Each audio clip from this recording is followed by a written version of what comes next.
Bismillahirrahmanirrahim.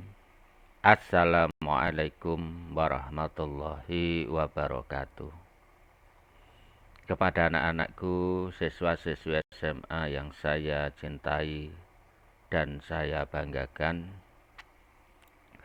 alhamdulillah pada saat ini kita masih bisa bertemu kembali dalam proses pembelajaran PPKN terkhusus kelas 11.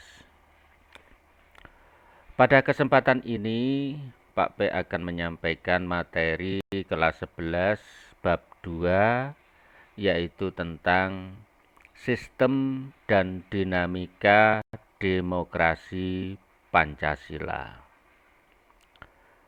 Di dalam bab 2 ini, sistem dan dinamika demokrasi Pancasila, ada 3 sub pokok bahasan yang akan kita pelajari.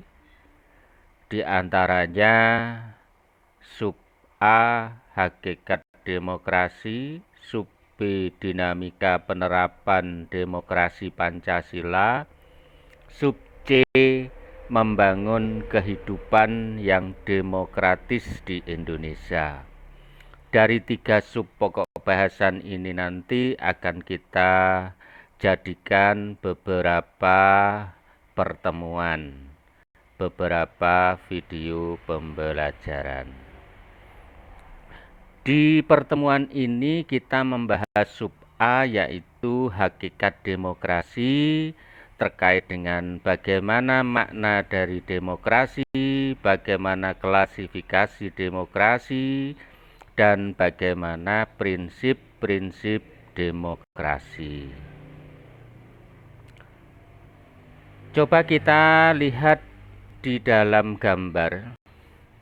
Ini ada 4 gambar yang mana masing-masing di sini melibatkan daripada warga atau rakyat di dalam mengambil suatu kebijakan atau keputusan. Hal ini menunjukkan bahwa kehidupan demokrasi ini tercermin di dalam aktivitas-aktivitas dengan melibatkan warga dalam pengambilan suatu keputusan atau kebijakan. Dari gambar-gambar ini akan bisa memunculkan beberapa pertanyaan, di antaranya apa itu demokrasi, bagaimana menurut para tokoh-tokoh pengertian demokrasi itu, kemudian bagaimana pengelompokan dari demokrasi, dan bagaimana prinsip-prinsip daripada demokrasi. Berikutnya, hakikat daripada demokrasi. Apa sebenarnya demokrasi itu? Demokrasi itu tidak lain berasal dari kata demos dan kratos. Demos di situ adalah rakyat, kemudian kratos itu adalah pemerintahan.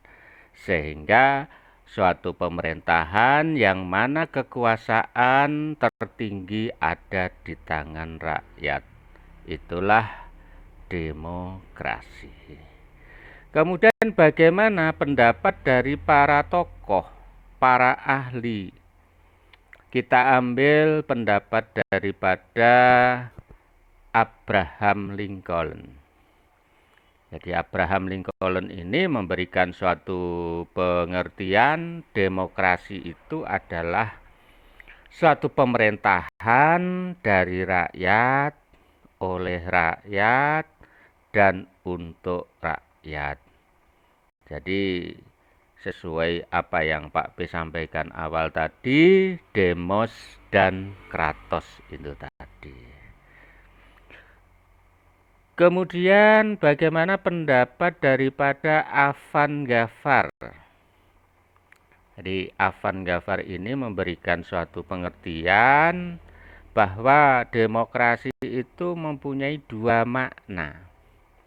Dua makna itu apa? Nah, diantaranya di sini adalah demokrasi normatif dan demokrasi empirik. Nah, kalau demokrasi normatif di situ adalah suatu kehidupan demokrasi yang ideal, yang diinginkan, yang akan diwujudkan dalam suatu negara. Kalau demokrasi empirik, nah ini kadang yang membedakan bagaimana penerapan demokrasi di antara negara satu dengan negara yang lain itu mengalami perbedaan. Karena apa? Demokrasi yang terwujud dalam dunia politik. Jadi di dalam penerapan kehidupan sehari-hari. Nah, ini. Kemudian pendapat dari Joseph. Nah ini. Jadi beliau Joseph ini memberikan suatu pengertian bahwa suatu sistem politik itu bisa dikatakan bersifat demokratis apabila di dalam pengambil keputusan kolektifnya yang terkuat itu dipilih dengan melalui pemilu, dipilih secara berkala. Dalam pemilihan itu memberikan suatu hak kepada rakyat. Jadi terdapat hak untuk memilih siapa ya warganya, rakyatnya. Sebuah demokrasi mencakup dua hal di sini, ada persaingan dan ada partisipasi. Jadi persaingan kepada mereka yang kompeten itu akan bisa menduduki jabatan tertentu dengan bersaing antara satu dengan yang lain. Kemudian juga ada partisipasi.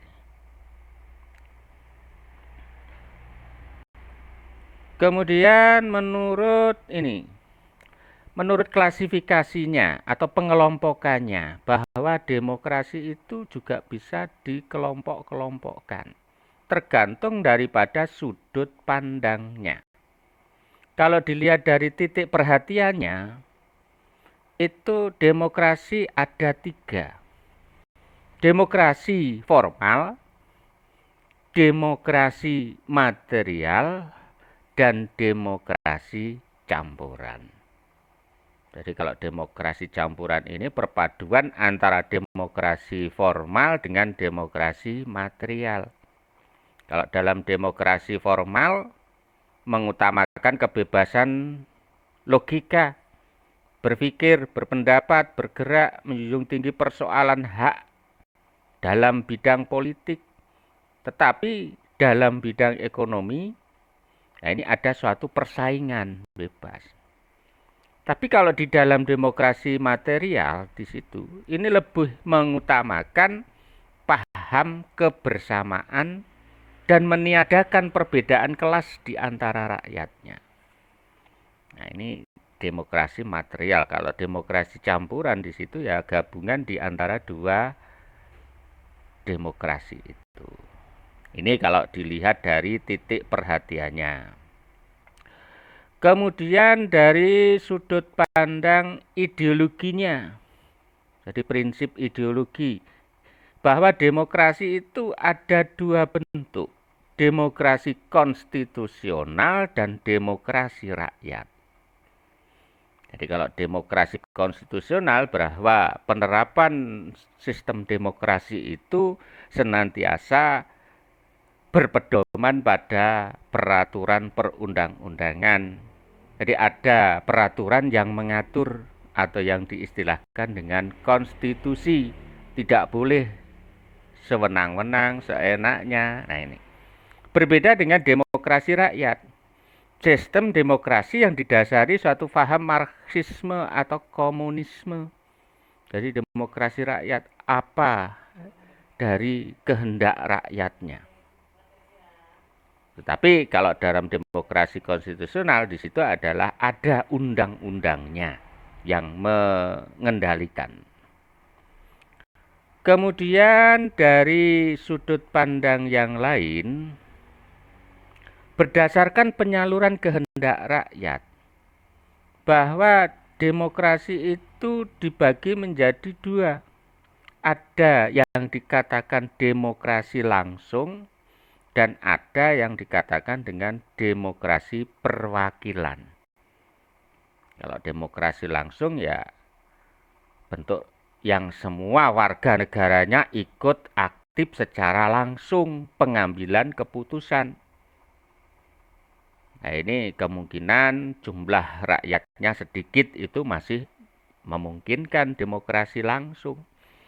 Tapi kalau jumlah penduduknya yang besar, wilayah yang luas, nah ini demokrasi perwakilan. Berarti sistem demokrasi dengan memberikan kekuasaan kepada orang tertentu yang dipilih rakyat dan dianggap sebagai wakil rakyat yang akan duduk di pemerintahan, menjalankan suatu pemerintahan. Ini dikatakan demokrasi perwakilan. Kalau demokrasi perwakilan ya pengambil suatu keputusan itu adalah wakil-wakil rakyat yang dipilih, yang duduk di sana. Kalau demokrasi langsung, ya ini tanpa perwakilan langsung dari rakyat itu sendiri.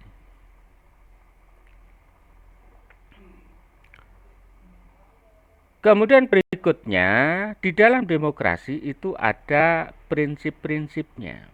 Secara umum, prinsip-prinsip daripada demokrasi, bahwa negara itu berdasarkan konstitusi, berarti berdasarkan peraturan perundang-undangan. Yang kedua, jaminan perlindungan hak asasi manusia. Bahwa di dalam suatu negara yang menyatakan diri sebagai negara demokrasi, itu harus memenuhi syarat, salah satunya apa? Harus memberikan jaminan perlindungan kepada hak asasi manusia. Kemudian prinsip demokrasi yang lain adalah kebebasan berserikat dan mengeluarkan pendapat. Suatu negara menyatakan diri sebagai negara demokrasi, salah satunya tadi itu adalah adanya jaminan perlindungan hak asasi, dan ada juga yaitu apa? Memberikan kesempatan kepada rakyat ikut serta berpartisipasi, termasuk di dalam memberikan suatu aspirasi atau pendapatnya. Prinsip demokrasi yang lain bahwa pergantian kekuasaan itu dilakukan secara berkala. Berarti ada yang 4 tahunan, ada yang 5 tahunan, dan lain sebagainya. Jadi pergantian itu dilakukan secara berkala. Kemudian adanya peradilan bebas, tidak memihak, bahwa hukum itu harus ditegakkan berlaku kepada siapapun. Itu di dalam demokrasi. Penegakan hukum dan persamaan kedudukan setiap warga negara di depan hukum. Jadi di hadapan hukum itu sama, tidak dibeda-bedakan juga. Bahkan juga ada jaminan kebebasan pers. Nah ini, jadi dalam demokrasi kebebasan pers pun juga diperlukan. Prinsip-prinsip demokrasi ini pendapat daripada Henry B. Mayo. Beliau ini mengutip pendapat dari Miriam Budiarjo di dalam buku Dasar-Dasar Ilmu Politik, bahwa prinsip-prinsip demokrasi itu diantaranya menyelesaikan perselisihan dengan damai dan secara melembaga. Bahkan ini menjadi suatu ciri demokrasi di negara kita. Negara kita kan negara demokrasi. Setiap ada permasalahan itu harus diselesaikan secara damai, mengutamakan musyawarah untuk mufakat. Nah ini. Yang kedua, menjamin terselenggaranya perubahan secara damai dalam suatu masyarakat yang sedang berubah, dinamis. Jadi terjadinya perubahan-perubahan termasuk pergantian kepemimpinan. Nah, ini terjadi secara damai kecuali kalau memang situasi yang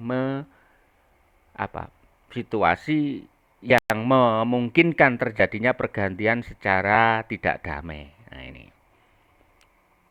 terjadi konflik menginginkan pemimpin itu harus dirubah secara paksa dan lain sebagainya. Nah, ini. Tapi pada intinya di dalam demokrasi itu perubahan mengarah kepada kedamaian. Yang ketiga, menyelenggarakan pergantian pimpinan secara teratur, artinya apa? Berkala. Jadi kalau di negara kita itu 5 tahunan. Nah, ini pimpinan secara teratur. Kenapa tahun 98, 99 terjadi seperti itu? Karena memang situasinya. Membatasi pemakaian kekerasan. Jadi meminimalkan terjadinya suatu kekerasan. Itu prinsip dari demokrasi menurut Henry B. Mayo. Berikutnya, mengakui serta menganggap wajar adanya keanekaragaman. Jadi pluralisme, beraneka ragam itu hal yang harus kita hargai, perbedaan-perbedaan itu. Jadi menjamin tegaknya keadilan. Nah, ini itu diantaranya prinsip-prinsip demokrasi menurut Henry B. Mayo. Berikutnya, prinsip-prinsip demokrasi menurut Alamudi. Nah, ini prinsip-prinsip demokrasi menurut Alamudi yang mengutip pendapat dari Sri Wuryan dan Saifullah dalam buku Ilmu Kewarganegaraan. Di sana dikatakan bahwa suatu negara itu dapat disebut berbudaya demokrasi apabila memiliki soko guru demokrasi. Nah, soko guru demokrasi itu apa saja? Kedaulatan rakyat.